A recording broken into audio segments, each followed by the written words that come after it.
Praise the lord. హల్లెలూయా. దేవుని నామానికి మహిమ కలుగును గాక. నేటి దేవుని మాట అనే శీర్షిక కోసం వేచి ఉన్న మీ అందరికీ కూడా యేసయ్య శక్తి కలిగిన నామంలో వందనాలు తెలియజేస్తున్నాం. బాగున్నారు కదా?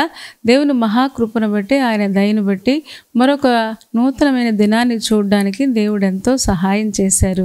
ఆ గొప్ప దేవునికి మహిమ కలుగును గాక. మరి ఈరోజు నేటి దేవుని మాట అనే శీర్షికలో దేవుడు మనకి ఇవ్వబోతున్న మాటను ఒక్కసారి మనం చూద్దాం. 91వ దావీదు కీర్తన 11వ వచనం చదువుతూ ఉన్నాను, మీరు కూడా ఒక్కసారి చూడండి. నీ మార్గములన్నిటిలో నిన్ను కాపాడుటకు ఆయన నిన్ను గూర్చి తన దూతలకు ఆజ్ఞాపించును అని కీర్తనాకారుడు చాలా చక్కగా ఈ విషయాన్ని చెప్తూ ఉన్నాడు. మనం వెళ్ళే మార్గాలన్నింటిలో కూడా ఈరోజు ఎక్కడికి వెళ్తూ ఉన్నామో, రేపు ఎక్కడికి వెళ్తామో, లేకపోతే ఈ సంవత్సర కాలం అంతా కూడా మన జీవిత దినాలలో ఏ ఏ మార్గాలలో మనం వెళ్ళబోతూ ఉన్నామో భవిష్యత్తు తెలిసిన ఆ తండ్రికి అన్నీ తెలుసు కదా. ఆయన భూత భవిష్యత్ వర్తమాన కాలాల్లో ఉండే దేవుడు కనుక మన మార్గాలన్నీ ఆయనకి తెలుసు. మనం చెడు మార్గంలో వెళుతూ ఉన్నామో, మంచి మార్గంలో వెళుతూ ఉన్నామో, దేవునికి ఇష్టమైన వాటిలో వెళుతూ ఉన్నామో, దేవునికి ఇష్టం కాని మార్గాలలో వెళుతూ ఉన్నామో అన్నీ ఆయనకు తెలుసు కనుక తప్పకుండా దేవుడు మన మార్గాలని పరిశోధిస్తాడు. అంత మాత్రమే కాదు, ఆయన మన మార్గాలలో మనల్ని కాపాడడానికి దేవుడు తన దూతల్ని పంపిస్తాడు అనే విషయాన్ని ఈరోజు మనం నేర్చుకుంటూ ఉన్నాం. కాబట్టి కీర్తనాకారుడు అందుకని అంటాడు, కీర్తనల గ్రంథము 34వ కీర్తనలో చాలా చక్కని మాట చెప్తాడు. ఏమనంటే 34వ దావీదు కీర్తన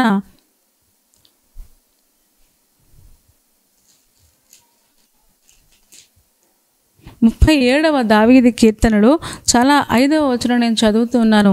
నీ మార్గమును యెహోవాకు అప్పగింపుము, నీవు ఆయనను నమ్ముకొనుము, ఆయన నీ కార్యము నెరవేర్చును అని కీర్తనాకారుడు చెప్తున్నాడు.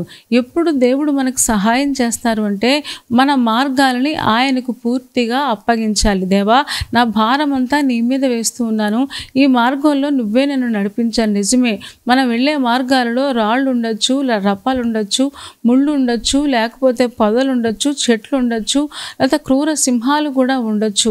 అది ఎలాంటి పరిస్థితి అయినా సరే మన మార్గాన్ని దేవునికి అప్పగించితే తప్పకుండా నీవు ఆయన్ని నమ్ముకో. ఆయనకు అప్పగించేసి ఆయన్ని నమ్ముకుంటే ఆయన నీ కార్యము నెరవేర్చును అని లేఖనం ద్వారా మనం నేర్చుకుంటూ ఉన్నాం. మన కార్యాలు చాలా ఉన్నాయి.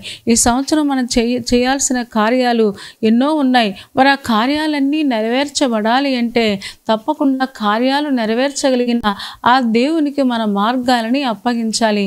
మన సొంత ప్రయత్నాలు లేకపోతే మన సొంత ఆలోచనల ద్వారా మనం కార్యాన్ని సాధించలేము కానీ, లేకపోతే సమస్యను సాధించలేము కానీ దేవుని కృప ద్వారా మాత్రమే మనము కార్యాలను సాధించగలం. అందుకనే కీర్తనాకారుడు అంటున్నాడు, నీ మార్గాల్లో ఆయన కాపాడతాడు. సరే, కాకపోతే నీవు ఆయన్ని నమ్ముకొని నీ మార్గాన్ని ఆయనకు అప్పగించేసుకుంటే ఆయన నీ కార్యాలన్నీ కూడా నెరవేరుస్తాడు అనే విషయాన్ని చెప్తూ ఉండడం మనం చూస్తూ ఉన్నాం. మన మార్గాలన్నీ దేవునికి అప్పగిద్దాం. ఎందుకంటే దేవునికి తెలియని ఏ మార్గము లేదు. దేవునికి అన్ని మార్గాలు తెలుసు. మనకి కొన్ని మార్గాలే తెలుసు, మనకి కొన్ని విషయాలే తెలుసు. కానీ ఆయన అనంతుడు కాబట్టి, ఆయన సర్వాంతర్యామి కాబట్టి ఎవరిని ఎలాగ నడిపించాలో చక్కగా నడిపించడానికి ఆయన ఎప్పుడూ సిద్ధంగా ఉంటారు. విశ్వాసులను ఆయన విడిచిపెట్టే దేవుడు ఎంత మాత్రము కాదు అని మనం నేర్చుకుంటూ ఉన్నాం. ఆదికాండం 32వ అధ్యాయంలో 1వ వచనం నేను చదువుతూ ఉన్నాను, మీరు కూడా ఒక్కసారి చూడండి.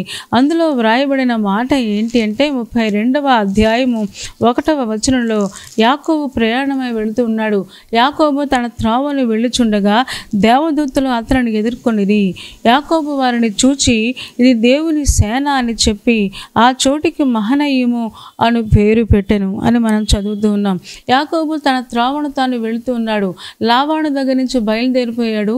తన కుటుంబాలను, తన భార్యలను, తన బిడ్డలను అందరినీ తీసుకొని తన యొక్క సొంత దేశానికి బయలుదేరి వస్తున్నాడు కానీ తన మనస్సులో చాలా వేదనలు ఉన్నాయి. ఎందుకంటే యాషావుని మోసం చేసి వెళ్ళిపోయాడు కాబట్టి యాషావు పగతో రగిలిపోతూ ఉన్నాడు. ద్వేషంతో కక్ష కట్టుకొని చూస్తూ ఉన్నాడు. తమ్ముడు వస్తే చంపేద్దామని 400 మందిని సిద్ధం చేసుకుని ఎదురు చూస్తూ ఉన్నాడు. ఎందుకంటే యాకోబును లేకుండా చేయాలని, ఎందుకంటే నన్ను మోసం చేసి వెళ్ళిపోయాడు, నాకు రావాల్సిన దీవెన పట్టుకొని వెళ్ళిపోయాడని చాలా కక్షతో పగతో రగిలిపోతూ ఎదురు చూస్తూ ఉంటే యాకోబు తన త్రోవను వెళ్ళుచుండగా తన త్రోవలో వెళ్ళిపోతున్నాడు. ఎందుకంటే ఆ మార్గంలో వెళ్ళక తప్పదు కదా, తప్పకుండా తన దేశానికి తిరిగి రావాలి కదా, ఆ మార్గంలోనే వెళ్ళాలి కదా, అక్కడికే చేరుకోవాలి కదా. అక్కడ ఎన్ని పోరాటాలున్నా సమస్యలున్నా తప్పకుండా అక్కడికి వెళ్ళాల్సిందే కదా. ఏమంటే ఇవన్నీ ఆలోచిస్తూ కూడా తన మనస్సులో రకరకాల భయాలు ఉన్నాయి. వెళ్తే ఏం చేస్తాడో, నన్ను చంపేస్తాడో, పిల్లల్ని చంపేస్తాడో, నా భార్యల్ని చంపేస్తాడో అని రకరకాల వేదనతో చాలా హృదయంతో బరువుతో ఆ మార్గంలో వెళుతూ ఉన్నాడు. ఆ బరువుతో వెళుతూ ఉంటేనంట తన త్రోవను వెళ్ళుచుండగా దేవదూతలు అతనిని ఎదుర్కొనిరి అని మనం చదువుతున్నాం. దేవుడు ఎంత మంచివాడో చూసారా, దేవుడు ఎంత గొప్పవాడో చూసారా. ఎందుకంటే యాకోబు బలం తక్కువని దేవుడు సాక్షాత్తు దేవదూతల్ని కిందికి పంపించి ఆయనే ఒక దేవదూతలాగా కిందికి వచ్చి ఒక సైన్యం లాగా దేవదూతలందరూ కూడా ఆ యాకోబుని ఎదుర్కొన్నారంట. వెంటనే యాకోబుకి అర్థమైపోయింది, వీళ్ళ మామూలు మనుషులు కాదు, వీళ్ళ దేవుని సేన అని చెప్పి మహనయీము అని పేరు పెట్టాడు. బాధలో ఉన్నవారు, సమస్యలో ఉన్నవారు, కష్టంలో ఉన్నవారు, మనసులో అలజడితో ఉన్నవారు, భారంతో నలిగిపోతున్న వారిని దేవుడు ఆదరించేవాడు, దేవుడు బలపరిచేవాడు.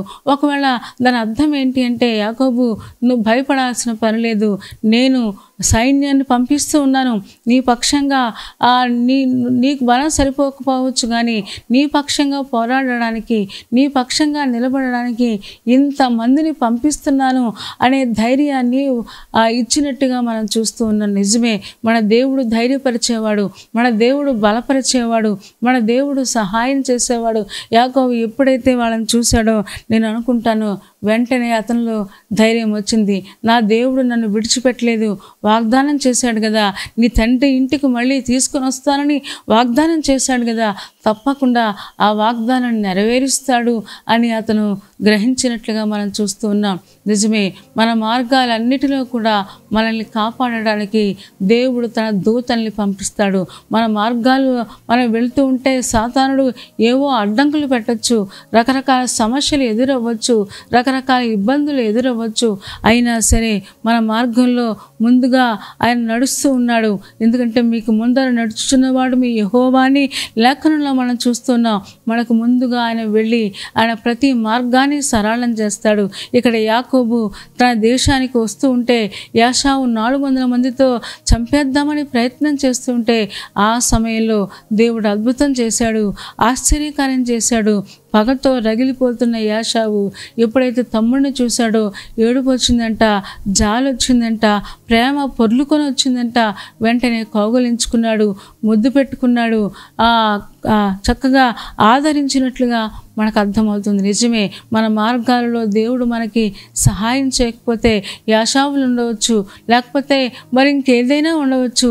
ఏ మార్గంలో మనం ఉన్నా, అది అరణ్యమైనా ఎడారైనా తప్పకుండా దేవుడు తన దూతల్ని పంపించి సహాయం చేస్తాడు. కాకపోతే మనం చేయాల్సింది ఏంటి అంటే, ఇక్కడ యాకోబు అంటాడు, యబ్బోకు రేవు దగ్గర తన యొక్క పేరు మార్చబడింది. యబ్బోకు రేవు దగ్గర పెనుగులాడాడు, దేవా నువ్వు నన్ను దీవిస్తేనే కానీ నేను ఇక్కడి నుంచి వెళ్ళను అన్నాడు. ప్రభుతో మనం గడపాలి, ప్రార్థనలు పోరాడాలి. తప్పకుండా ఆయన బలాన్ని మనం పొందుకుంటే తప్పకుండా ఎలాంటి శోధనైనా ఎలాంటి పోరాటానైనా ఎదుర్కొనే ఆ శక్తిని దేవుడు మనకిస్తాడు. యాకోబు ధైర్యంగా ప్రార్థనలో నుంచి ధైర్యంగా యాషావును ఎదుర్కోవడానికి వెళ్ళాడు. కుంటి కాళ్ళతో వెళ్ళాడు. 2 కాళ్ళు మంచిగా ఉన్నప్పుడు భయపడ్డాడు, కానీ ఇప్పుడు కుంటి కాళ్ళతో మెక్కుకుంటూ చాలా మనసు నిండా ధైర్యం ఉంది. ఎందుకంటే దేవుడితో చెప్పాడు, తన సమస్య చెప్పుకున్నాడు, తన భారం అంతా అప్పగించేశాడు, ఆయనే నమ్ముకుని ఒక అడుగు ముందుకేశాడు. దేవుడు ఎంతో అద్భుతం అక్కడ జరిగించినట్లుగా మనం చూస్తూ ఉన్నాం. నిజమే, మన జీవితాల్లో కూడా మన మార్గాలను దేవుడికి అప్పగిస్తే, మనము ఆయనను నమ్ముకుంటే మన కార్యాలన్నీ కూడా దేవుడే నెరవేరుస్తారని వాగ్దానం చేస్తూ ఉన్నాడు. ఆదికాండము 21వ అధ్యాయము 17వ వచనంలో కూడా మనం చూస్తాం. పాత నిబంధన గ్రంథంలో తన భక్తులైన వారు, విశ్వాసులైన వారు బాధపడుతూ ఉన్నప్పుడు, ఒంటరితనంగా ఉన్నప్పుడు, అలాంటి సమయాల్లో దేవుడు తన దూతల్ని పంపించి వారిని ఆదరించినట్లుగా మనం చూస్తూ ఉన్నాం. 21వ అధ్యాయము 17వ వచనం చదువుతున్నాను. దేవుడు ఆ చిన్నవాని మరణం వినెను. అప్పుడు దేవుని దూత ఆకాశం నుండి హాగరును పిలిచి, హాగరు, నీకేమి వచ్చింది, భయపడద్దు అని చెప్పడం మనం చూస్తూ ఉన్నాం. హాగరు చిన్నపిల్లలను పట్టుకొని, ఇష్మాయేలును పట్టుకొని అరణ్యంలో ఆ ప్రాంతంలోకి, ఎడారి ప్రాంతంలోకి వెళ్ళిపోతే ఏడుస్తుందంట. ఈ పిల్లవాని చావు నేను చూడలేను, నీళ్లు చూస్తే అయిపోయి, భర్త అనుకున్నవాడేమో నన్ను ఇంటి నుండి గెంటేశాడు, నేను ఏం చేయాలి, ఒంటరిదాన్ని అయిపోయాను, ఇప్పుడు పిల్లోడి పరిస్థితి ఏంటి, భవిష్యత్తు ఏంటి అని చాలా వేదనతో కృంగిపోతూ హాగరు ఏడుస్తుంది. ఆ చిన్నోడు కూడా పాల కోసం ఏడుస్తున్నాడు, నీళ్ల కోసం ఏడుస్తున్నాడు. దేవుడు వాళ్ళ మొరలన్నీ కూడా విన్నాడు అంట. అంత మాత్రమే కాదు, దేవుడు తన దూతను పంపించినట్లుగా మనం చూస్తూ ఉన్నాం. దేవుడు ఎక్కడ బాధ ఉందో, ఎక్కడ కష్టం ఉందో, దేవుడు ఆశ్చర్యకరంగా ఆయన పిల్లలకు, ఆయన విశ్వాసులైన వారికి దేవుడు తన దూతల్ని పంపించి సహాయం చేసే గొప్ప దేవుడై ఉన్నాడు. ఆ సహాయము ఒక మనిషి రూపంలో కావచ్చు, ఏ రూపంలోనైనా దేవుడు మనకు సహాయం చేస్తాడు. కాబట్టి మార్గాలలో వెళ్ళేవారు భయపడాల్సిన పని లేదు. దానియేలు సింహాల గుహలో ఉన్నప్పుడు కూడా దేవుడు తన దూతను పంపించి ఆ రాత్రి సింహాల నోళ్ళన్నీ కూడా ముయించినట్లుగా మనం చూస్తూ ఉన్నాం. ఈరోజున విశ్వాసులంగా మనం గ్రహించాలి. దేవుడి మీద ఆనుకొని మన మార్గాలన్నీ దేవుడికి అప్పగిస్తే నీ మార్గములన్నింటిలో నిన్ను కాపాడడానికి దేవుడు తన దూతల్ని పంపిస్తాడు. కాబట్టి ఏ సమస్యని ఎదుర్కోవాలన్నా, ఏ కష్టాన్ని ఎదుర్కోవాలన్నా భయపడద్దు. తప్పకుండా మనం దేవుని సహాయంతో యాకోబు వలె మనం ఎదుర్కొందాం. ఎందుకంటే ఆల్రెడీ దేవుడు తన దూతల్ని ఆ సమస్య దగ్గరికి పంపించాడు. ఆ వ్యక్తులతో దేవుడు మాట్లాడుతూ ఉన్నాడు. మన శత్రువులు సహా దేవుడు మిత్రులుగా మార్చగలిగే గొప్ప దేవుడు. కాబట్టి మన మార్గాలన్నీ ఆయనకు అప్పగిద్దాం. మనం మాత్రం ఆయన మీద విశ్వాసం ఉంచుదాం. ఆయన మీద విశ్వాసం ఉంచుతూ చక్కగా ఆ మార్గంలో మనం ముందుకు సాగుతూ ఉంటే తప్పకుండా దేవుడు తన కార్యాన్ని మన జీవితంలో ఆయన నెరవేర్చే గొప్ప దేవుడైనాడు. అలా చేయడానికి పరిశుద్ధాత్మ దేవుడు మనందరికీ సహాయం చేయనుగాక. తలలు వంచండి, కళ్ళు మూసుకోండి. చిన్న మాట ప్రార్థన చేద్దాం. పరిశుద్ధుడా, ప్రేమ కలిగిన మా తండ్రి, నీ పాదాలకు వందనాలు, స్తోత్రాలు చెల్లిస్తూ ఉన్నాం. నువ్వెంత మంచి దేవుడవు నాయన. మా మార్గాల్లో మమ్మల్ని కాపాడడానికి మార్గమై ఉన్న నీవే, నేనే మార్గము, నేనే సత్యము, నేనే జీవము అని చెప్పావు కదా. మీరే నాయన మా మార్గాలలోకి వచ్చి నాయన నీ దూతల్ని పంపించి మాకు సహాయం చేస్తానని వాగ్దానం చేసావు. కాబట్టి దేనికి భయపడకుండా దాన్ని ఎదుర్కోవడానికి యాకోబు వలె మాకు సహాయం చేయమని ప్రార్థిస్తూ ఉన్నాం. మా బలం తక్కువే నాయన, నీ బలం ఎక్కువ గనుక తప్పకుండా నీ శక్తిని నీ బిడ్డలకు ఇస్తావు గనుక మీకు స్తోత్రాలు చెల్లిస్తూ ఈ మార్గాలలో, అరణ్య మార్గములో, ఎడారి మార్గములో చక్కగా నీ సహాయం తీసుకుని నడవడానికి మాకందరికీ కృప చూపించము. హాగరును విడిచిపెట్టలేదు, యాకోబుని విడిచిపెట్టలేదు, మా పితరులైన వారిని ఎవరిని విడిచిపెట్టలేదు. వారందరికీ సహాయం చేసావు కదా. మాకు కూడా మీరు సహాయం చేస్తారు కనుక మీకు వందనాలు చెల్లిస్తూ ఉన్నాం. చేరివచ్చిన ఒక్కొక్క విశ్వాసిని దీవించుము, ఆశీర్వాదాలతో నింపండి. పెళ్లి రోజు, పుట్టినరోజు జరుపుకుంటున్న వారిని నిండారులుగా నీ ఆశీర్వాదాలు కుమ్మరించమని ప్రార్థిస్తూ ఉన్నాం. ఎగ్జామ్స్ రాస్తున్న వారిని, ఇంటర్వ్యూకి వెళుతున్న వారికి సహాయం చేయము. బలహీనంగా ఉన్న వారిని ముట్టి సంపూర్ణ స్వస్థత మీరు దయచేయము. యేసయ్య నామములో ప్రార్థించి వేడుకొంచున్నాము తండ్రి. ఆమేన్. ఆమెను చెప్పారు కదా అందరూ. చాలా సంతోషం. చాలా ఓపికగా, శ్రద్ధగా దేవుని యొక్క వాక్యాన్ని మీరు వింటూ ఉన్నారు. మిమ్మల్ని బట్టి మేము సంతోషిస్తూ ఉన్నాం. కార్యక్రమం మీకు నచ్చితే లైక్ చేయండి, షేర్ చేయండి. అంత మాత్రం మీరు కామెంట్ కూడా పెట్టండి. ఇంకా ఈ ఛానల్ సబ్స్క్రైబ్ చేసుకోకపోతే doctor Spurgeon YouTube channel subscribe చేసుకోండి. తద్వారా నోటిఫికేషన్స్ అన్నీ వస్తాయి. మా కార్యక్రమాలన్నీ మీరు చూడవచ్చు. సరేనా అండి? దేవుని చిత్తమైతే మరలా రేపు ఉదయం మళ్ళీ కలుసుకుందాం. అప్పటి వరకు దేవుని మహాకృప మనందరికీ తోడై ఉండును గాక. ఆమేన్. ఆమేన్.